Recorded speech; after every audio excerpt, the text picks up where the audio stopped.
Yo, Fuzion here, back with another reaction video. First of all, I do want to start off by saying fuck Jennifer Aniston, and Friends isn't funny. Let's go ahead and get into the video.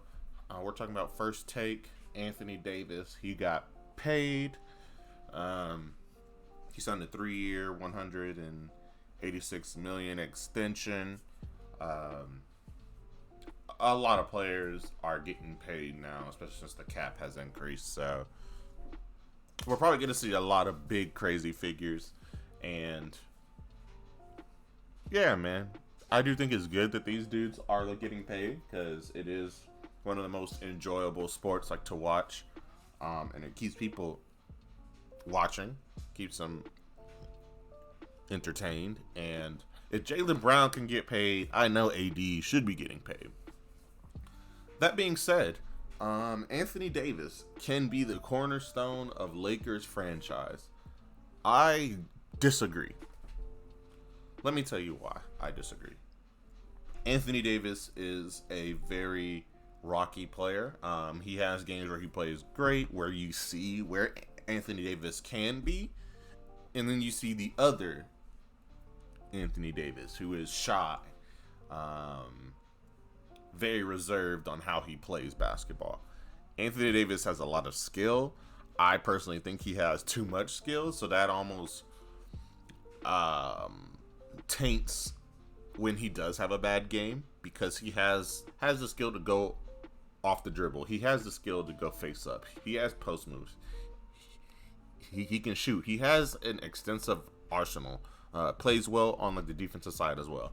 But there are times where he just doesn't do it. And I don't know if it's laziness.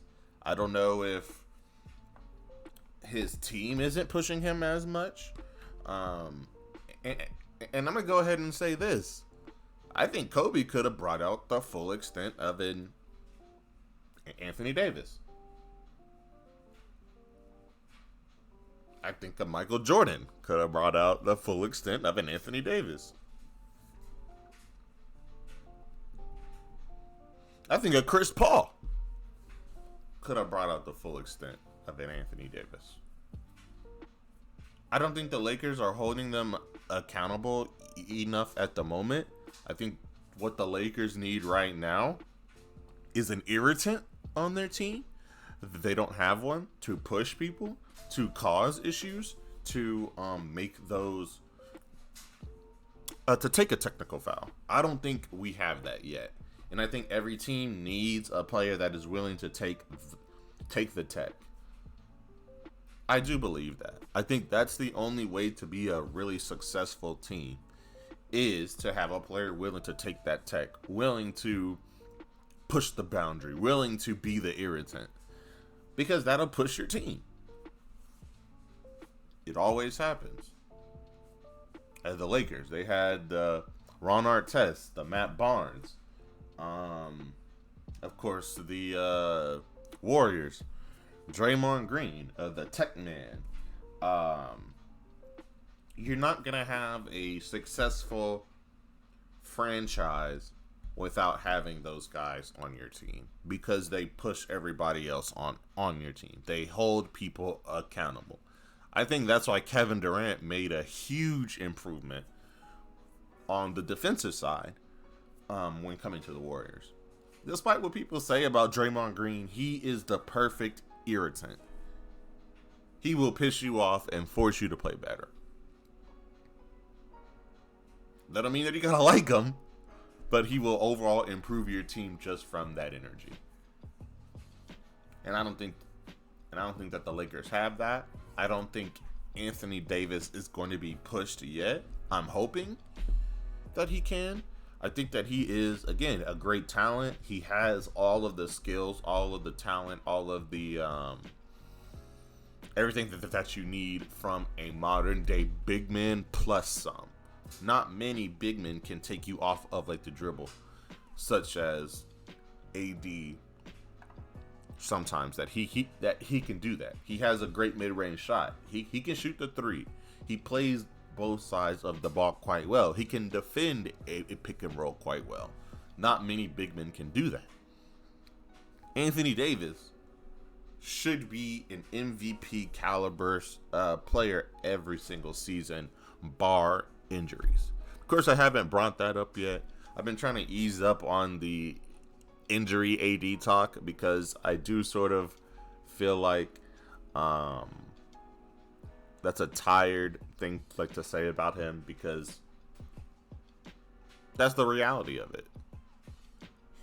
He grew out of nowhere from a point guard to a center, power forward,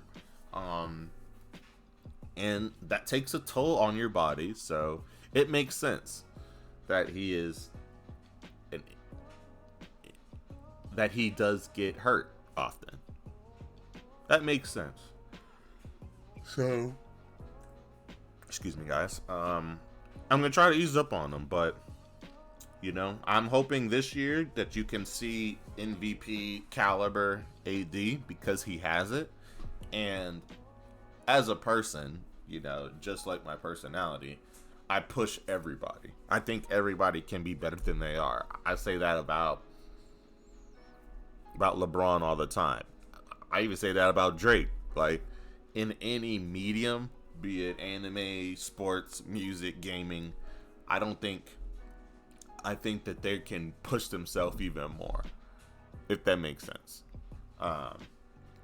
So yeah, let's just go ahead and get started. See what they got to say. There's no Stephen A. There's Chinny. I don't know how to pronounce her name. Hopefully they do say it. And I don't know the other two. But yes, let's go ahead and get started. Look, first between Jaylen Brown and now Anthony Davis, it's like money, money, raining everywhere. Did the Lakers make the right decision? Absolutely. Yes, I agree. While the Lakers are in the midst of a short championship window with LeBron at the age of 38, they don't want to jeopardize the position of this franchise for the foreseeable future. Correct. That means you extend Anthony Davis. And I understand the qualms with AD. Personally, as someone myself who has dealt with nagging injuries, trying to play complete seasons, the reality is when AD is on the floor and when he is healthy, your team can beat anybody. When he goes for 25 points, you win around 65 to 70% of your games, which means you're a firm top 4 team in a stacked West. You have a chance to make the finals, as we saw them get to the Western Conference Finals. And these are the numbers that I break down on NBA Today. When AD is on the floor defensively, just from the highlights that you are seeing the capabilities of what he can do. You saw him taking people off of the dribble doing pull-ups. You saw him taking people off of the dribble into a good spin move. You saw him taking people off of the dribble and then dunking. You see him spotting up from 3. He has the ability. And of course, he is a great defensive guy. I think we need to move him to power forward. That is his position. We need a rebounding, defensive-minded center who is willing to pass the ball to AD, who is going to understand that they will not be a scorer. I wish that we would have kept Dwight Howard, but I don't think he would have accepted that role, so I think that would have been an issue. I would like a Bismack Biyombo. Insert another defensive-minded center, rebounding center, someone who is okay with maybe getting 6 or 7 points a game off of garbage buckets, off of a lob every now and then. Someone who is skilled enough to understand that they aren't going to be the show. Coming to the Lakers, you need to realize that you will never be the show. You have an Anthony Davis. You have a rising star in Austin Reeves. Of course, you have LeBron. And I think that's going to be an adjustment for D'Angelo Russell. I think he is a showman, and I think he knows how to put on a show.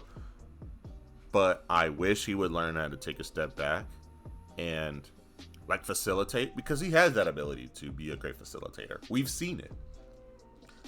But I also seen him want to be that guy. And he has to understand, as long as Anthony Davis and LeBron James are on that team, he will never be the guy. And you just got to face up to it. I wish we would have got Draymond Green. I think that would have been a great addition. And of course, you can put AD at the center there, but You have a pass first power forward who is willing to do the dirty work for you, which will in turn let Anthony Davis, that will ease him up on the defensive side. I think he is our main defensive guy, so add someone like a Draymond Green, who is a strong defender, who is willing to take a charge, who is willing to take a foul, who is willing to hack somebody. Like, you take that, and that gives AD a little bit more breathing room, like, to be more effective on the offensive side. But also, it does set up another line of defense besides AD. Lakers had the best defense in the NBA. Now, we all remember that defensive energy, that rim protection, that verticality that AD brought to the bubble ends up in a championship. He brought that to the Western Finals this past year. So when he's on the floor, their defense is number one in the NBA. Now, when he's off the floor, their defense ranks 22nd. He's also fourth in the league offensively in points in the restricted area. So you look at those numbers, you hope that he's there for at least 65 to 70% of your games, which means you win, hopefully 65 to 70% of your games.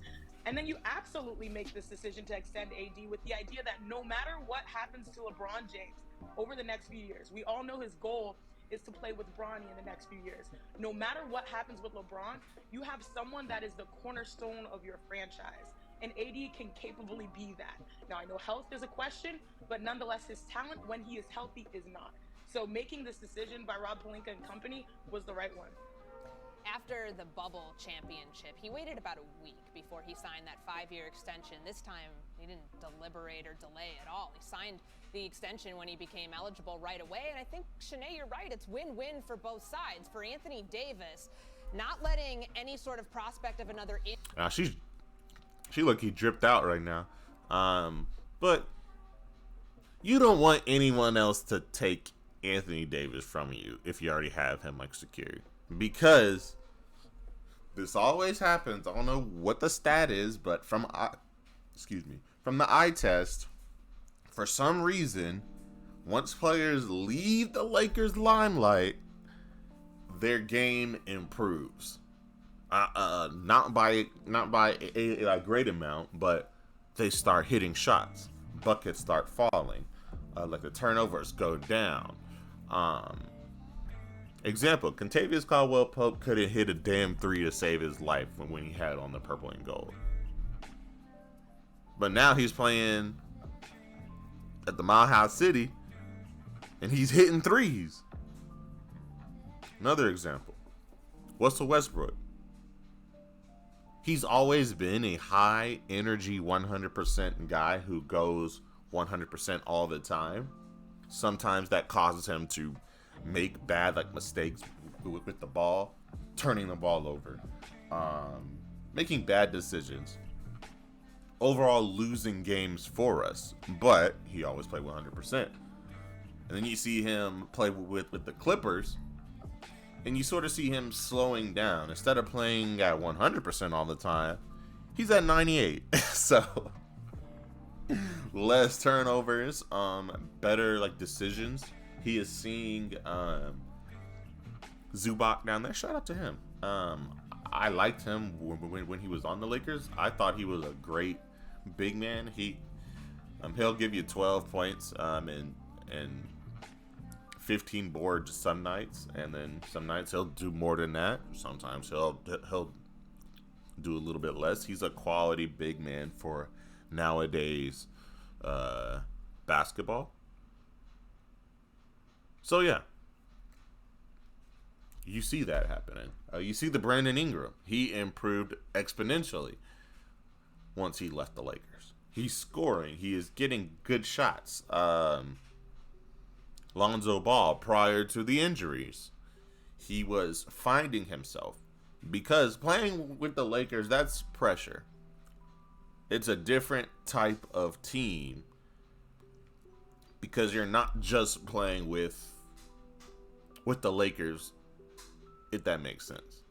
Like the Lakers franchise, like the Lakers fans, we want to win. We expect to win. And if we're not winning, we will push you or flame you. And I think it became even more toxic when LeBron came in, because like you already add a semi-toxic franchise with the Lakers, with another toxic fan, another toxic stan group with LeBron, and then you mesh those together. And first of all, a lot of the Lakers fans are diehard Kobe fans, but are also just fans of the Lakers. And then you add someone who is add people who are only player fans, and then you mix those together. It's never a good mix. We are lucky that we did win that one ring in the bubble, because if we didn't, guarantee Anthony Davis would not be on this team. Guarantee we would have a completely different roster, which for some reason every single season we have a completely different roster, which is crazy, because I think that's why that we will never be able to gel together, because we don't have enough time to be together. I don't know who to blame for that. Blame Jeannie Buss, blame LeBron, blame whoever, but it's a constant cycle with this Lakers team, with a team who is playing with LeBron. You got to get used to the roster changes. You can't really stick with one group of guys when you have someone who is on their way out like that. So yeah. Injury come into play.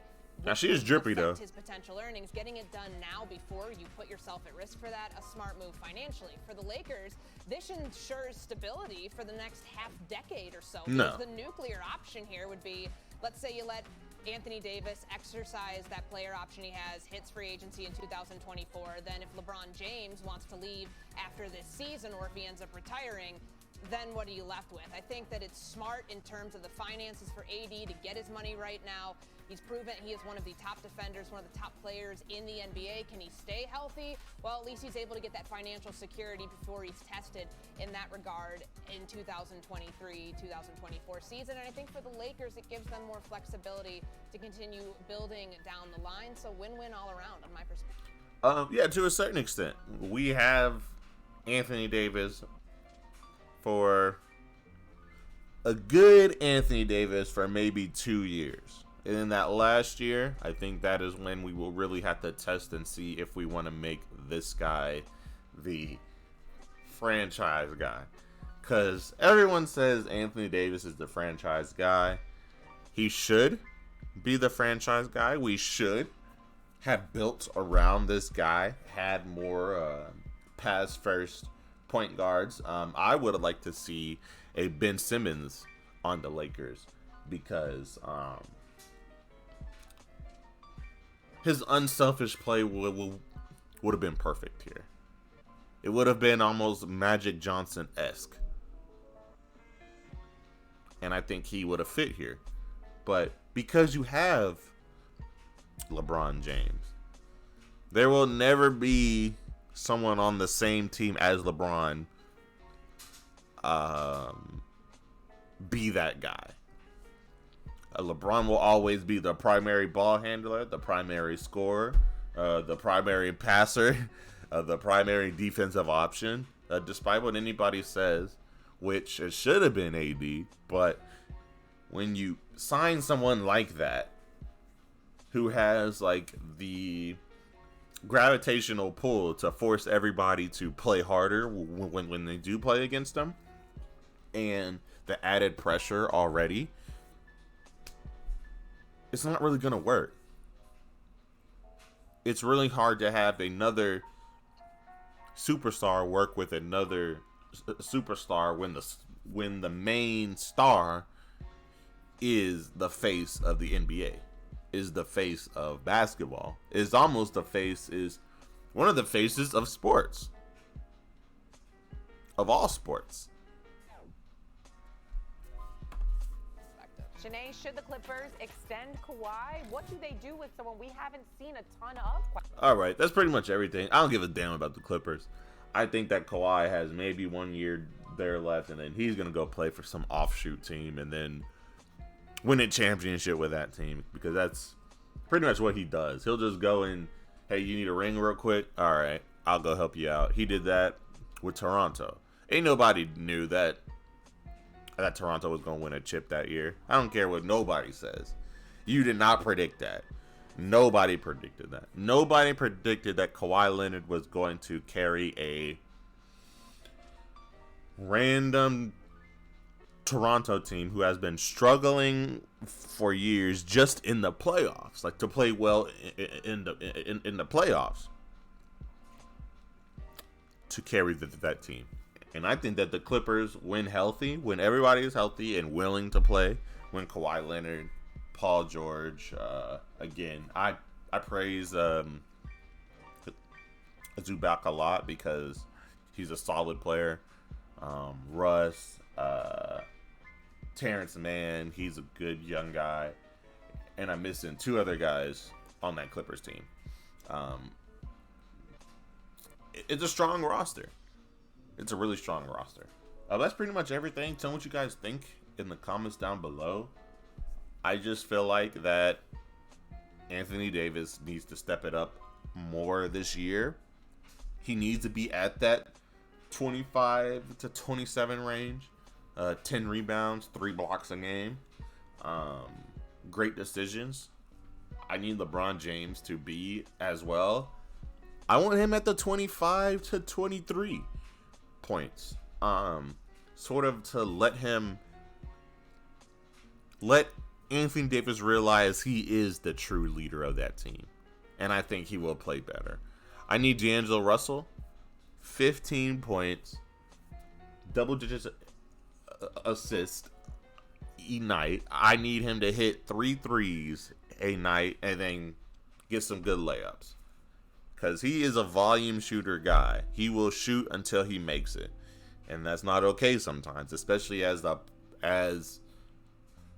point guard of what we need from him. He shouldn't be doing that. He really shouldn't. Jared Vanderbilt, I've said this since we picked him up. I need 7 and 7 from this guy. 3 offensive rebounds. 7-7. He plays great defense. That's what we need him for. Hopefully he does improve on that defensive side when he does have to guard like a Jamal Murray or Devin Booker or Klay Thompson / Steph Curry, because he is going to be our primary guard defender. So he needs to definitely realize that that's going to be his new role in the game. Yeah. So I'll see you guys later. Peace.